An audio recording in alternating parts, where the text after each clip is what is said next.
Hello, BookTube, and welcome to what, as I mentioned in the other video today, this used to be a bleak and barren Sunday. I used to complain on Sundays because I had no free books in the mail. Which is not even a first world problem. It's even worse than a first world problem. But nevertheless, I used to complain about it. I would do tags, and I would whine, and I would gripe.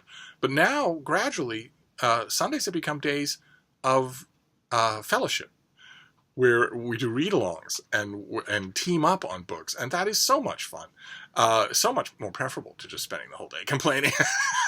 And there are two that are occupying me this month. One is Sagalong, which was created by Elena Macrodina and is a month-long celebration of the Icelandic sagas. But the other one is a read-along on this channel.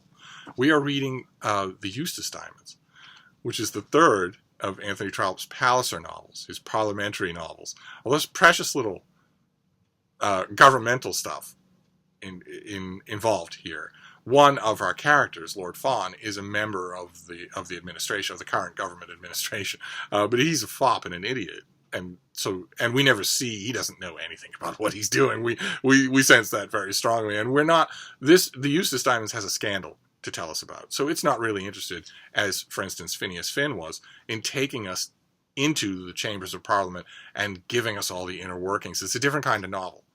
It's a novel about Lizzie Eustace, a lizard-like, grasping, petty widow of a lord who died immediately after they were married, and she is in possession. He set her up well in his will. She has Portray Castle in Scotland for her life. She's the mother of the heir. She has a large sum of money and also the rents and revenues of Portray Castle for her life. So she's set. She's also young and she's also beautiful. But it's not enough. It's not enough for her. And it's helped to be not enough, if you know what I mean, by one other thing. One other thing that she claims her husband gave her. Just outright gave her. We can doubt whether or not that's the case, and there are a whole bunch of people who think that it wasn't his to give, and that is the titular Eustace diamonds. A necklace of diamonds that is staggeringly valuable. £10,000 it's been valued at. And Lizzie Eustace is holding on to it. The family of her husband, the Eustace family, wants it back. They say it's an heirloom. And it wasn't Sir Florian's to give her, and it's not hers to keep.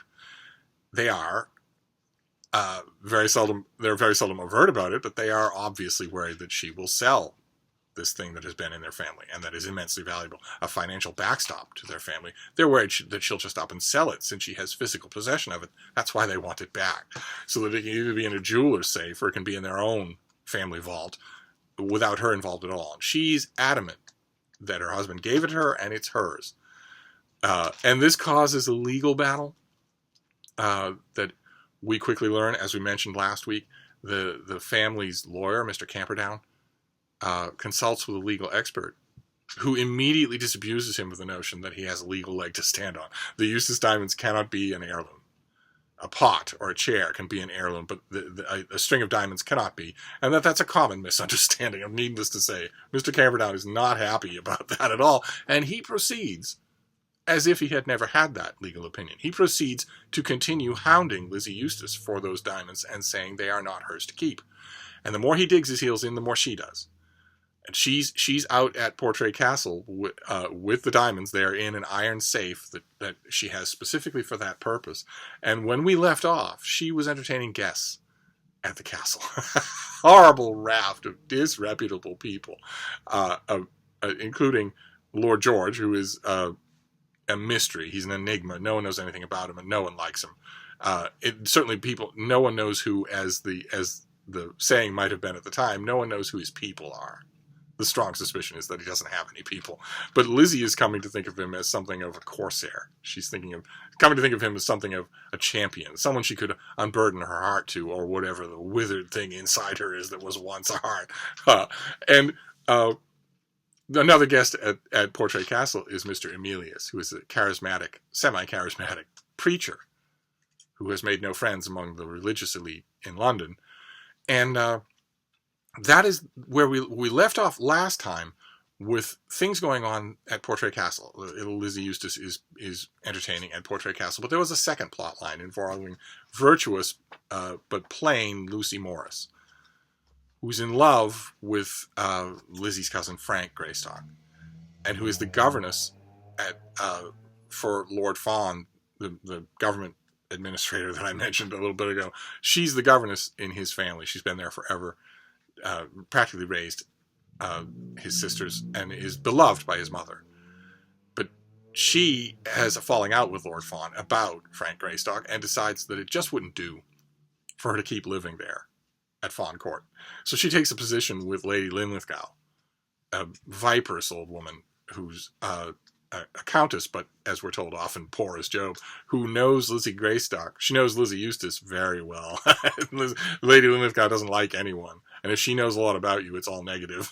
and that is true in Lizzie Eustace's case. Last time I read you some descriptions of her, and Lucy Morris's description was wary but relatively benign, that Lizzie Eustace struck her as like an animal. Pleasant to look at, but with sharp teeth and wide, watching eyes. Lady Linlithgow had a string of negative adjectives. She was much more frank about how Lizzie Eustace is just a horrible, horrible person. And when we pick up the story this time around, reading the next 20 chapters, when we pick up the story this time around, two main things are happening. One is that, and they are both beautifully done by Anthony Trollope, just beautifully done, and also genius to even think of doing them, even apart from matters of execution. The first of them is that the whole Lizzie Eustace story has become the talk of London. She has become the object of an endless gossip mill. Everyone loves talking about her dead husband and about those incredible diamonds and about what she's like and what goes on at Portray Castle, somehow involving her cousin Frank. Keep yelling at him. All throughout the book, we keep yelling at him. Don't you know better? Don't have anything to do with this woman. That is thing number one, is that Lizzie Eustace starts to generate gossip. And thing number two that happens in the chapters that we're reading today is that she starts to warrant it. and the two things that happen that just cause the gossip mill to go nuclear are both easily foreseeable. The first one is that when she is traveling back to London from Portray Castle, she is robbed. her iron safe is just removed physically. It was never very big. It was heavy, but a strong man could lift it. Two men could certainly lift it. She'd been warned about that. That if you're traveling and it's known that you have these staggeringly wealthy diamonds in your possession, an iron safe will not deter determined thieves. But she moves on anyway, and at one point in the chapters that we're reading today, she is robbed. The safe is stolen. And the police burst in on her when she barely has time to get her nightcap on and tell her the horrible news, and they profess that they are going to do the best they can and whatnot. And we learn right after that, because Trollope, in this book, as in many other books of his that hinge on what could be called sensationalist plot points, he does something that sensationalist writers, most of them, would just stand agog at. They would think, how does this not kill everything? He tells you the solution. The most famous example I can think of in the Trollope oeuvre is Orley Farm, where there is a major plot point, and we don't know, did she or didn't she? And you would think that any novelist who wants to sell the third volume of a 3-volume triple-decker would hold that in abeyance, and Trollope tells us right away. He tells us right away. I believe the 20th century, the now memed stock 20th century quote is, I worked on this story for 2 years and he just tweeted it out. The same thing is true here. Trollope does the same thing here. He immediately reveals to us that the safe was empty, and that Lizzie Eustace didn't trust it any more than anybody else did, and had the diamonds in her hands, tucked under her bed, tucked under pillows, tucked under blankets, and that the thieves got nothing. But of course, the incident worries her. And, because it means that she's being watched. And it also worries her brain is always scheming. She's never at peace. The Eustace diamonds themselves have destroyed any hint of peace that she could possibly have. We saw that last time. And it's even more dramatic this time. She never stops thinking about them. They are prey on her existence. And I mentioned Gollum and the One Ring. And the follow-up truth to that comparison is also true. That even, it isn't just that the treasure is horrible for the obsessed possessor while they have it, it's that it ruins their life even when it's gone. And we're told, I think I turned down a page, we're told, Lizzie, once the hubbub is over and the police have left her room and the inquiry has been set about and everything, she knows the truth and no one else does. And she starts to scheme. I have it here. And might it not be possible to get altogether quit of the diamonds and yet retain the power of future possession? She knew that she was running into debt and that money would someday be much needed. Her acquaintance with Mr. Benjamin, the jeweler, was a fact often present in her mind. She might not be able to get £10,000 from Mr. Benjamin, but if she could get 8 or 6 or even 5, how pleasant would it be? If she could put away the diamonds for 3 or 4 years, if she could so hide them that no human eye could see them till she should again produce them to the light, surely after so long an interval they might be made available. But where should she find such a hiding place? So she starts to realize right away that since no one knows that the diamonds weren't in fact stolen, that might work to her advantage. Of course, later on, when her corsair finds out, he susses out what has happened and she confesses, she's already worked a lie into her own mind that is so thorough you think maybe she even has come to believe it, which is that she always meant to tell the police that the diamonds weren't actually stolen, but that she was caught unawares. she was woken quickly from sleep, and they were all on her all of a sudden and then gone, and it just never seemed like the right time.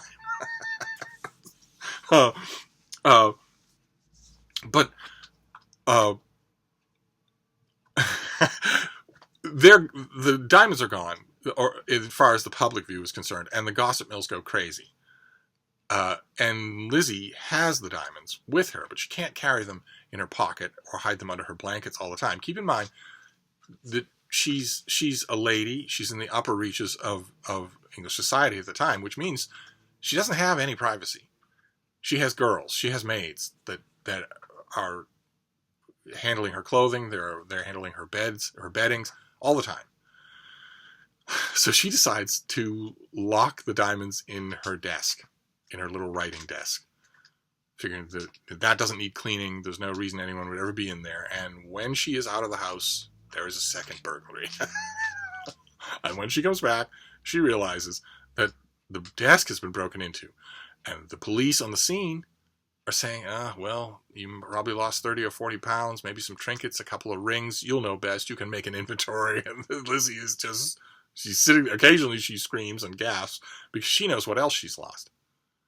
And nobody else does. Again, no one knows the diamonds weren't stolen the first time. So no one knows they're stolen the second time, except that we learn in the course of these pages that London is pretty much putting 2 and 2 together. I mean, Lady Fawn she's a wonderful, kind employer. She's a wonderful matronly figure, but she's not the sharpest tack in the tool chest. And she already figures out that what happened. So, and everybody else does too.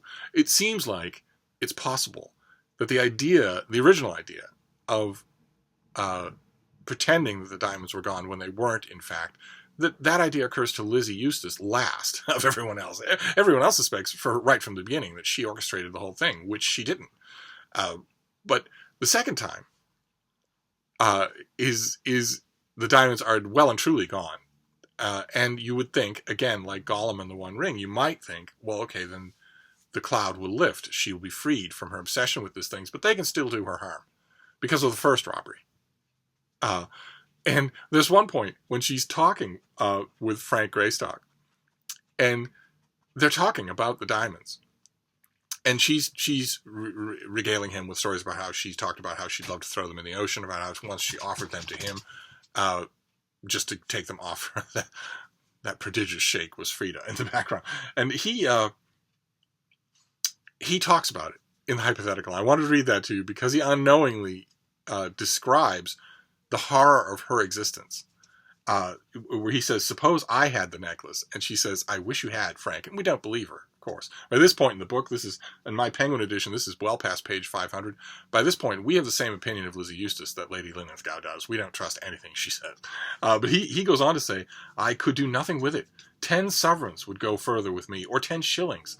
The burthen of possessing it would be in itself almost more than I could bear. The knowledge that I had the thing and might be discovered in having it would drive me mad. By my own weakness, I should be compelled to tell my secret to someone. That's exactly what she did. He just doesn't know it. And then I should never sleep for fear my partner in the matter should turn against me. Let's see, he goes on after that. A little reflection soon convinces a man that rough, downright stealing is an awkward, foolish trade, and it might therefore fall into the hands of those who want education for the highest efforts of dishonesty. To get into a bank at midnight and steal what little there may be in the till, or even an armful of banknotes, with the probability of a policeman catching you as you creep out the chimney or through a hole, is clumsy work. But to walk in amidst the smiles and bows of admiring managers and draw out money over the counter by thousands and tens of thousands, which you have never put in, and which you can never repay, and which, when all is done, you have only borrowed, that is a great feat.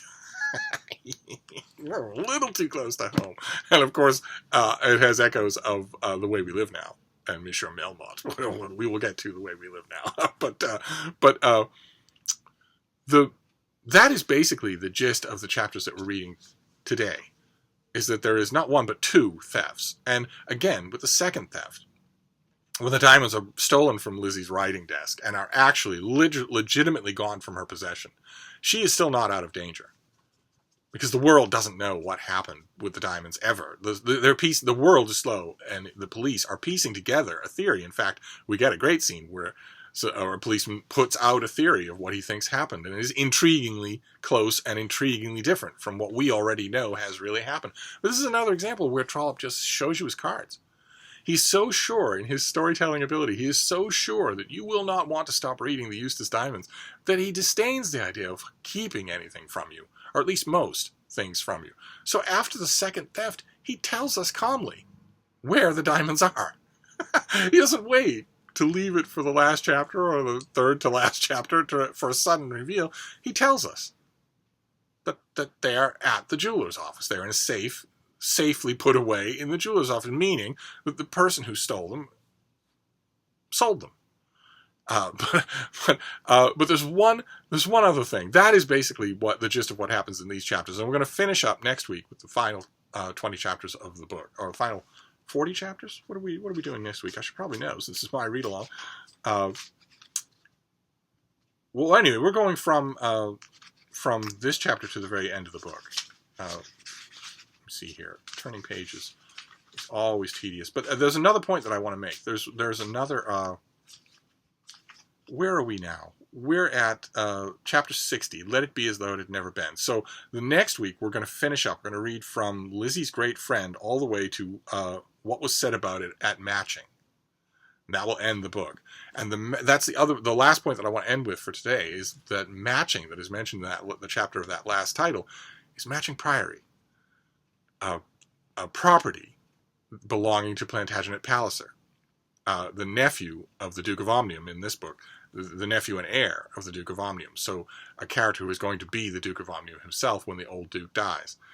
And there's a chapter in this book called Matching Priory. And I have been getting messages and texts and emails and voxers from a lot of you who are reading along with this book. That's just wonderful to hear. Most of you have never read it before, so that is just thrilling. And I've been getting a lot of those messages, and a lot of people have been saying, people who don't know each other, don't live on the same continents, have been saying the same kind of thing, which is, boy, Trollope is on his game in this book. He knows he has a terrific story to tell, and he's telling it without any fat, without any falderall. And boy, Lizzie is a great character to hate read. And she's surrounded by all these other characters who are either weak or colorless or almost as evil as she is. And it makes terrific reading, but a lot of those people have been saying, but Phineas Finn created a whole galaxy of other characters, and we fell in love with them. We fell in love with those people. We want to know more about those people. This is the next book in the series, and it seems weird that they're hardly in it at all. And I could just picture when a lot of those people get to the chapter called Matching Priory, that there must be, all across the world, there must be cheers going up. Because in Matching Priory, all of a sudden, we are ushered into, it feels like you are ushered into a well-lit living room that is full of old friends. Full of old friends. All of a sudden, the Palliser part of the Palliser novels just comes rushing back into the Eustace Diamonds in the chapter called Matching Priory, where we not only have the old Duke, but we have Lord Chiltern, we have Violet Effingham, we have Madame Max, we have Plantagenet Palliser, and we have Lady Glencora. We have the great, the luminous Lady Glencora. Now, I have made no secret of the fact, even in these first 3 books, that Lady Glencora Palliser is my favorite character in these books. She's also my favorite character in Trollope. I think she's amazing. Just amazing. And she, wanting to spend more time in her company, will be my strongest temptation to just keep going with the Palliser novels. I don't want to do that. Our next reading is Pride and Prejudice, and I want some variety. I don't just want this to be all Trollope all the time.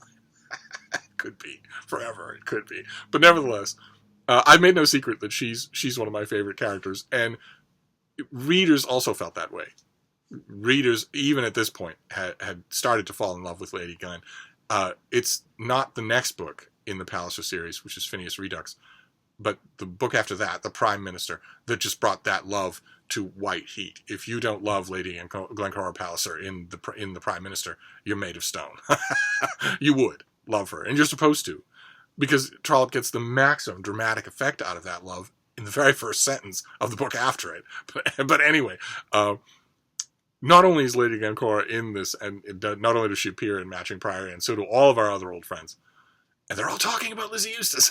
This is a neat thing, is that it's not just that it's a well-lit parlor full of old friends, it's that they're talking about something that we are up on. We have the latest. We can join in with the gossip. That's the meta aspect of this whole novel, is that everyone in the novel is talking about the events of the novel. It feels wonderful. But not only is Lady Glen in that chapter, but Lady Glen gets up to her usual tricks. Because she decides, in the course of the chapters that we're reading today, that Lizzie Eustace must be wronged by society. Lady Glencora has an enormous appetite for the underdog. Anyone society is deploring, she feels like she should, as she puts it, take up. We know that she got this early from her first lover, from the first man that she pinned her heart on, Burgo Fitzgerald, who was a complete wastrel, a complete waste of time, and no one thought well of him at all, except the random whores that he treated to good meals.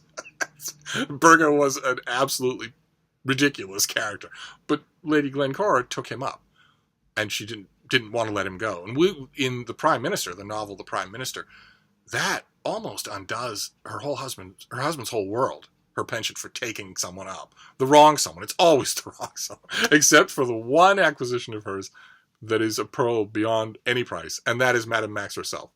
The two of them realized as soon as they met each other with daggers drawn at opposite ends of a very important issue. And as soon as we can see, Trollope never says it. Instead, he allows you to read between the lines, but you can tell that the minute they meet each other, they know they want to be best friends. And that is Lady Glencora's one good acquisition of a person. But it doesn't count, because Madame Max is not weak-willed and would not have been acquired if she didn't want to be. But in this case, disastrously, Lady Glencora decides that she wants to champion Lizzie Eustace. Now, we already know the truth about Lizzie Eustace. She is not worth championing at all. Lady Glencora might be flighty and impulsive, but there's nothing evil about her at all. She is a wonderful, wonderful, lovable character. But nevertheless, she pays a visit to Lizzie Eustace. And it's grotesque to see. It's grotesque to see her take up the cause of this woman that we know has been wrong in every way that a person can be wrong. But you don't mind, because I want to know what I want to know what you thought. But if you are reading this book, I want to know if you started cheering at the chapter called Matching Priory. And I want to know if you started loving the fact that all of these characters, they all come back at once. Not just the parliamentary make-waters and rat-like people like Mr. Bonteen, who are just these governmental apparatchiks who are just part of the machinery, but all the great people that we know. The old Duke in his old imperious way, and Madame Max, and Violet Effingham, And some of you, a couple of you said, well, but what about Lady Laura Standish? What about What about Mr. Kennedy? What about that horrible, unhappy marriage? Ooh, boy. Yeah, what about it? You're going to get as much of that and Phineas Finn as you could possibly want in Phineas Redux, the next book in the series. But until then, we get everybody else. We get all these other characters, and the Duke of St. Bungay, and everybody's perfectly in character. Plantagenet Palliser is still a drip, who works 10-hour days, mostly trying to reform the coinage of England.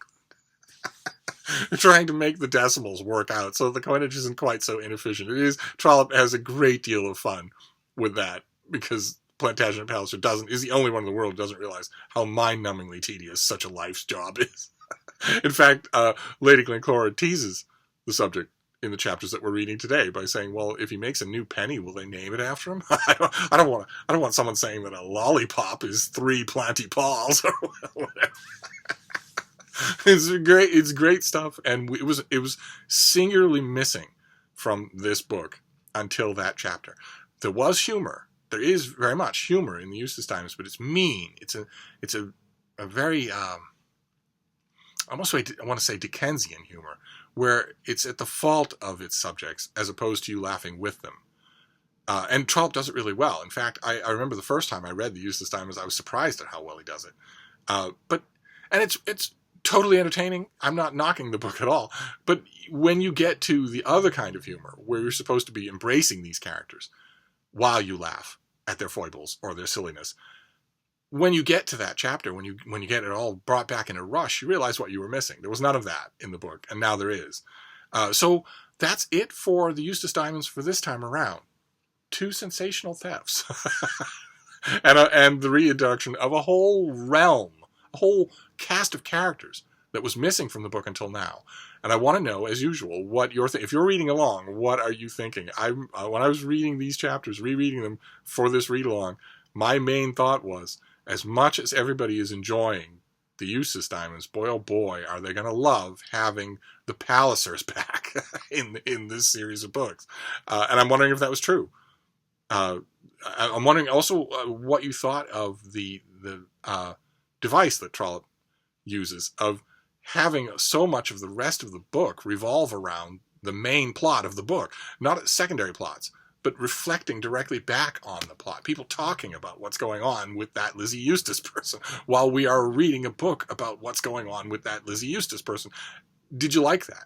Did you? I can't imagine that you didn't. This is a very effectively done book. But I want to hear it. I want to hear it all. So we're now almost done. So we will finish up with the Eustace Diamonds next Sunday. And some of you who are reading this for the first time might be thinking, well, okay, if we know where the diamonds are, then what's the rest of the book? Trollope specializes, and you're in good hands. He specializes in this sort of thing. People, even in his own day, even his friends, complain that the climax of his book happens in the middle. and then they just wondered aloud, what kind of magic do you work that the climax of the book can happen so far from the end of the book and you still keep us reading? I'm willing to bet that will happen with you too. I don't think you have to worry about, now that you know what happens to the diamonds, that you lose interest in the book called The Eustace Diamonds. I don't think you have to worry about that happening. If it does, I want to hear about it. But either way, we're going to wrap this up for now. This has been a wonderful read along so far. We have one more installment to go, and they'll be finished with this book. And then we'll be moving on to, this was a fun read along. Okay, March's read along is mandatory, keep in mind. You're not allowed to opt out. You're not allowed to say, I have plenty else going on in March. You have to read Pride and Prejudice, 15 chapters a week in March. Or I'm afraid I will cut off your YouTube. I'll just banish you.